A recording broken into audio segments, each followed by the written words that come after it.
There's a story that I must share with you guys because it really impacted my day today. I'll start from the end. The end happened is that I'm driving into the old city, trying to get in.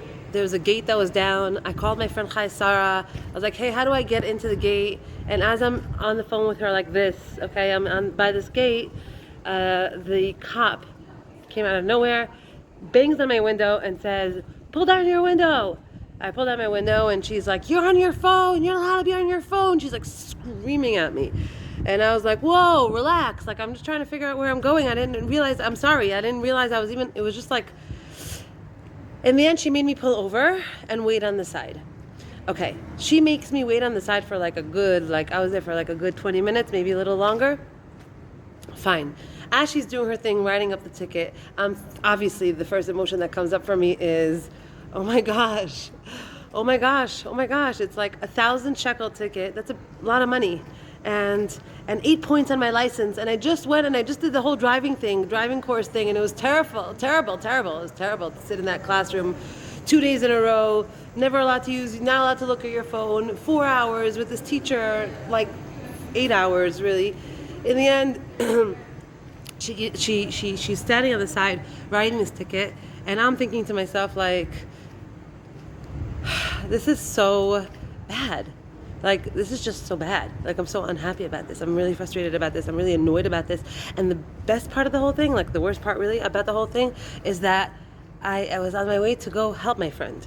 I wasn't on my way to shop. I wasn't on my way to, do my own. I was on my way to go help my friend Chai Sarah. She needed help. I was going to help her. And it says, Shlichei mitzvah einam nizakim. And you're on your way to do a mitzvah, you don't get hurt. You don't get anything bad happen to you. So I'm thinking to myself, so this can't be bad, right? I'm looking at it in a way where it's bad, but it can't be bad. And then I hear this story. Listen to this crazy, crazy story. I'm going to tell it to you in like a minute. It's a longer story, but I'm just going to say it for the sake of example. This Rav that I was listening to him saying this morning, he said that there's a Rav that lives here in Israel, in Yerushalayim, and he didn't have a kidney. For 2.5 years, he's on a waiting list waiting for a kidney, no kidney. Okay? It got to the point where any day he can die. Like, it's the type that it's like he's a living miracle, but he needs a kidney ASAP. He's been waiting for 2.5 years by the phone. Anyway, his student came over and told him about this place in San Francisco. Maybe they should go there. Maybe you should try it out. They end up going to San Francisco. While they're on the flight to San Francisco, the wife back home gets a phone call from the hospital. Hi, we have a kidney for your husband. But there's no way to contact him because he's on the plane. There's no way to contact him. And they told her, if you don't get back to us in 3 hours letting us know that you want this kidney, it's going to the next guy on the list. Long story short, she couldn't get it through to them. They get to San Francisco. They only call her hours later. By the time they call her, the kidney has been already given to 2 other non-Jews. Okay, this was a non-Jew that got into a car accident and died. His 2 kidneys were given, he was skipped, this rabbi, his name on the list was skipped because he didn't answer, and it was given to 2 other non-Jews. This student of this rabbi felt so awful because for 2.5 years he's waiting by the phone. The day he gets on a plane and he's not available, the hour that he's on the plane, God arranges it that they call him on the list, and then he misses the organ that he's been waiting for. Not normal. Okay, talk about there's getting a ticket and then there's missing out on an organ that you need in order to survive, to live. Anyway, he feels terrible that it was because of him.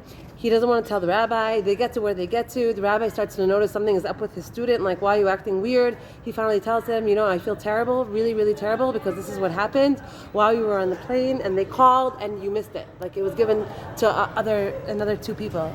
The rabbi gets up, and he starts dancing and singing, and says to him, come, dance with me, get up, dance with me. And the guy's looking at him like, why are we dancing? Like, you just lost, the opportunity to save your life. And he was just like, get up, dance with me. And they started dancing. And the rabbi told him, I'm so happy that I didn't get that organ. If God didn't want to give me that organ, there was a reason that God didn't give me that organ. There was a reason why of all the times that I was waiting for that organ, the only time that they actually called was when I was on the plane. And there was no way to access me. Wow, this is a miracle. And this rabbi was living in another dimension, okay? A normal person would be like, oh my gosh, I can't believe that happened. How could that happen? Oh my gosh. And he was so grateful to Hashem that he didn't get the kidney.